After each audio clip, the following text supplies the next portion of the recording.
Bihar maiatzaren batean langileen nazioarteko eguna izango da, eta Nafarroan hezkuntza arloak nola eragiten duen lan baldintzetan edo zen nolako egoera dagoen aztertuko dugu Raul Lopezen eskutik, Esteilasetik. Arratsaldeon. Baita zuri ere. Zer modu zaude? Ongi, eta zu? Ongi, eskerrik asko etorri izanagatik. Ez horregatik. Orduan, esan bezala, bihar aldarrikapenak egiteko eguna? Bai, maiatzaren lehena da, egun seinalatua langile guztientzat, orduan denok mobilizatu beharko genuke, manifestazioetan parte hartu, eta gu aterako gara Baratxurien plazatik, eta hor dago gonbitea.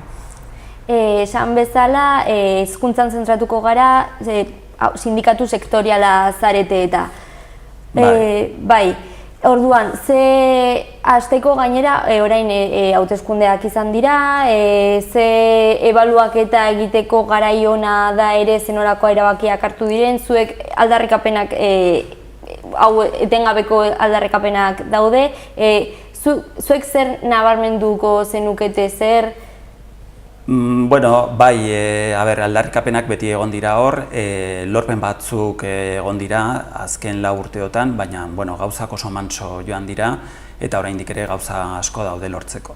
Aipatu behar balin badugu, hor dago sinatu genuen ituna, aurreko abuztuan sinatu genuen itun hori, baina itun hori betetzeko oraindik asko falta da, ez? Eta batez ere inbertsio gehiago behar da. Gogoratu behar dugu Nafarroan barne produktu gordinaren 3,4% bakarrik gastatzen dela, eta UNESCO gomendatzen duela gutxienez barne produktu gordinaren 6% inbertitzea hezkuntzan. Orduan urruti gaude. Garai gogorrenetan publikoan eta pribatuan. Hori da beste kontu bat. Guk aldarrikatzen dugu hezkuntza sistema osoa publifikatzea eta integrala, bakarra eta publiko eta doakoa izatea. Baina hori ja beste kontua da. Horregatik gure kanpainan esaten dugu 6%, barne produktu gordinaren 6% inbertitzea hezkuntza publikoan. Osea, guk nahiko genuke, orain pribatuak diren ikastetxe horiek, publifikatzea, langile guztien lan baldintzak hobetzea, eta sistema publiko bat izatea, guk aldarrikatzen duguna da gainera euskal eskola publikoa, denentzat eta segregaziorik gabe. Bai, segregaziorik gabe eta kapitalismoaren aurka. Guk ikusten duguna da gaur egun dagoen hezkuntza sistema sistema kapitalistaren parte bat dela eta horren zerbitzuan dagoela, ez? Eta gainera kapitalarekin, hau da, diruarekin, inbertsioarekin gertatzen dena da, edo gertatu izan dena da, sistema publikoa deskapitalizatu egin dela, sistema pribatua kapitalizatzeko, diru gehiago inbertitzeko sistema pribatu horretan, eta gu horren kontra gaude. Horregatik murrizketen garaia, murrizketak dira deskapitalizazioa, irakasle asko joan ziren langabezira, 800 inguru, hori da ikaragarria. Pixkanaka ari dira berriz ere langile gehiago kontratatzen, baina oso mantso doa asuntoa. Eta beste gauza batzuk, adibidez, itun horretan daukagu, lehenbiziko aldiz Nafarroan, langileek 5 hilabete terdi lan egin ezkero, kobratuko dute uda. Uztailean eta abuztuan zabalduko zaie kontratua, hori aspaldidanik egiten da beste erkidego autonomoetan, adibidez Euskal Autonomia Erkidegoan, baina Nafarroan zinezkoa izan da orain arte. Baina bakarrik irakasleentzat, hori beste diskriminazio bat gertatzen da hemen, ze adibidez Krenako fisioterapeutek eta ez dute kobratuko. Edo eskoletan ibiltzen diren zaintzaileak, bai? Horiek gainera hezkuntza departamentuan ez daude oraindik, eskubide sozialen departamentuan, baina guk nahi dugu hori lortzea langile guztientzat. Eta beste gauza bat daukaguna da, oraindik lortu ez dena, baina gure ustez bidean dagoena, eta ez da bakarrik irakaskuntzako langileentzat, baizik eta administrazioko langile guztientzat, eta hori da gradua kobratzea. Hau da, aintzinatasuna Nafarroan batez ere da gradua, eta funtzionarioek bakarrik kobratzen dute, baina gure ustez langile guztiek kobratu beharko lukete.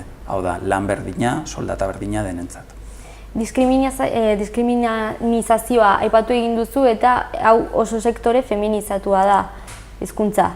Bai, batez ere, hezkuntza osoa da sektore feminizatua, batez ere haur hezkuntza, eta lehen hezkuntza ere bai, eta bigarren hezkuntzan ere bai, gehiengoa da emakumezkoa. Eta hori zenbait politika garatzen direnean ez da kontuan hartzen. Adibidez, guk aldarrikatzen dugu zerrenda integratua, zerrenda kudeatzeko sistema integratua hauek esan, hor da, zerrenda bakarra egon beharko litzateke, baina pertsona guztiak bere espezialitate eta habilitazio guztiekin, bai? Nik adibidez fizikako karrera baldin badut eta eman baldin badezaket klaseak emateko aukera baldin badut matematiketan, teknologian edo fizika-kimikan, hor agertzeko. Eta ingleseko titulazioa baldin badut, inglesez. Euskaraz, euskaraz. Bai?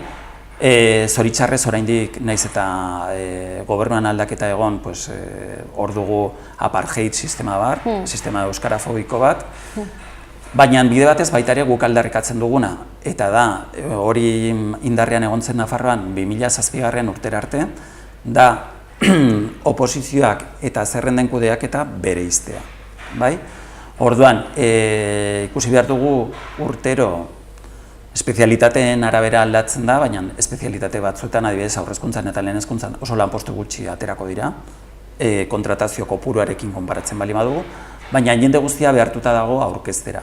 Orduan horrek sortzen du, zure lanarekin segitu behar duzula, oposizio komplikatu bat prestatu behar da, eta horrezaz gain zure bizitzarekin segitu behar duzu. Eta, karo, gehiengo feminizatu horrekin zer gertatzen da. Lankarga sozial gehienak, lan erreproduktibo gehienak emakumezkoen gainean erortzen dira, zoritxarrez oraindik ere gure gizartean, ez dago demokraziarik alde horretatik, matxismo ikaragarria pairetzen dugu oraindik ere, eta egiten den politika horrek ez du kontuan hartzen alderdi hau. Orduan, orain gainera ikasturte bukaeran gaudela, zerrenda kudeaketa ezberdina proposatzen duzue? Bai, guk esaten dugu tristea da gobernu aldaketarekin horrelakoa izatea, baina Nafarroan inoiz izan dugun sistemarik txarrena dugula gainean. Ze dugu guztiz lotua dago oposizioarekin, hor daude lehentasunezko zerrendak.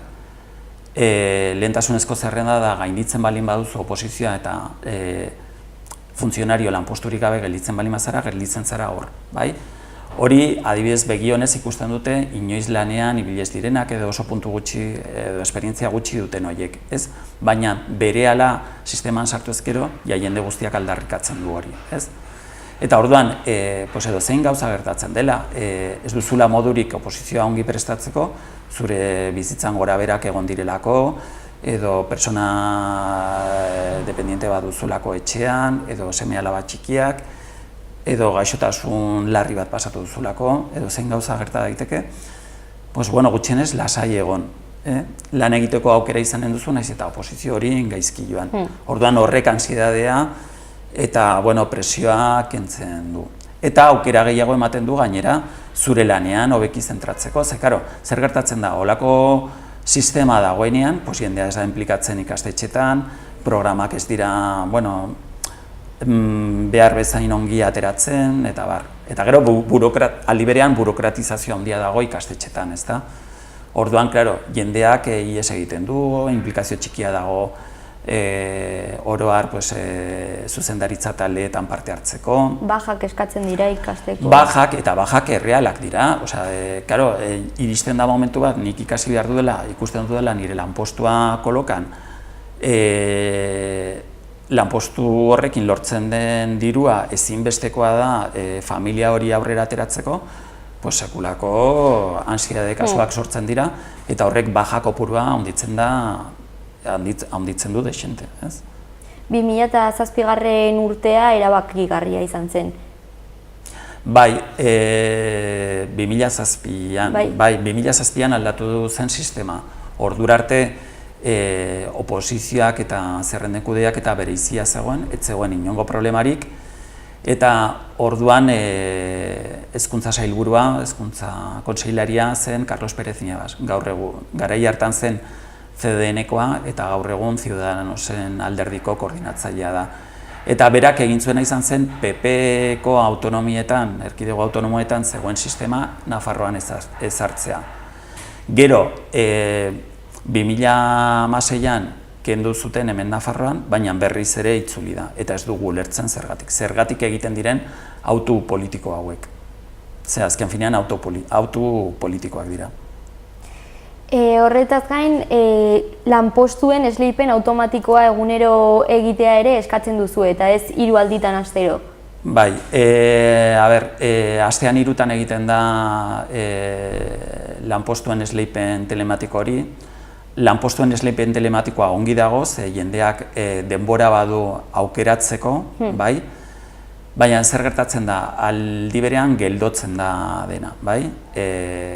Guk eskatzen duguna da, astegunetan, astelehenetik ostiralera egunero egitea, baina ez sistema azkarrago ibiltzeko baina horrezaz gain baita ere eskatzen ditugu beste gauza batzuk. Eta da, kurso hasieratik jende gehiago kontratatzea bakarrik ordezkapenak egiteko. Hau da, jende hori egonen litzateke prest, ordezkapena egiteko ordu batetik bestera. Eta gero, honengatik edo harengatik ordezkapen hori luzatzen balin bada, beste persona bat kontratatzea hor egoteko. Orduan, hori adibidez, estatu frantsesean egiten da. Batzutan funtzionarioak ere ibiltzen dira olako lanpostuetan. Eta gero, honengatik edo harengatik bukatzen balin bada baja hori edo ordezkapen hori, eta bitarte horretan beste batera deitu beharrean, persona hori gelituko litzateke ikastetxean, laguntza batzuk egiten, baina oso denbora gutxi pasatuko litzateke batetik bestera.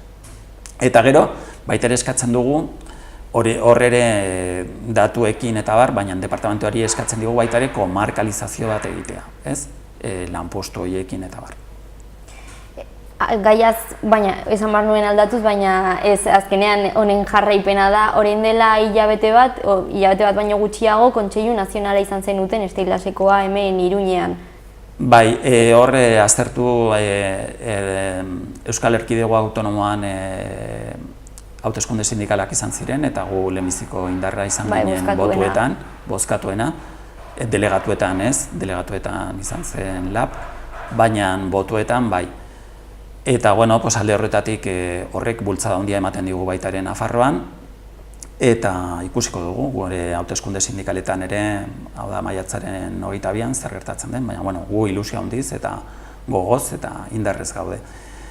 Eta gero bestetik baita ere analizatu zen hor bertako pribatuan dagoen gatazka, eta lehen komentatu dugu, ez?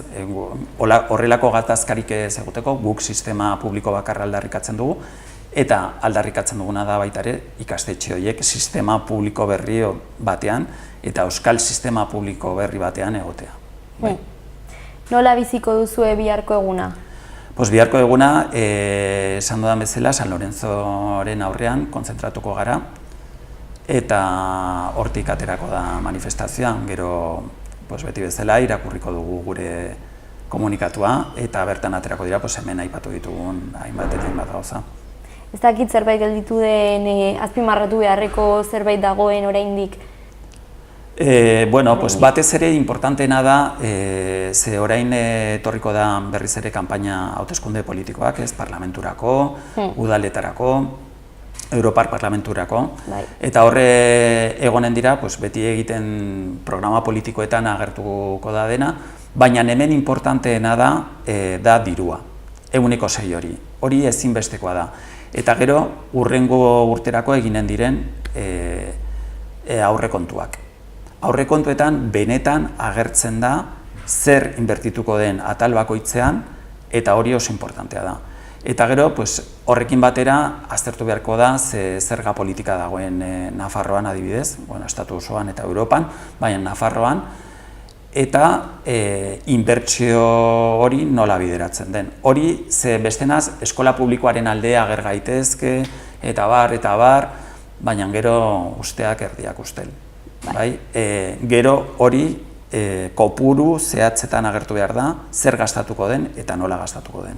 Gogoratu behar delako jarraitzen duzuela kanpaina horrekin, BPG-an 6% horrekin. Hori ezinbestekoa da. Kontuan hartu behar dugu, batzutan ateratzen dela, Nafarroan ikasleko gastatzen den kopurua oso altua dela estatuko beste erkidego autonomoekin konparatuta.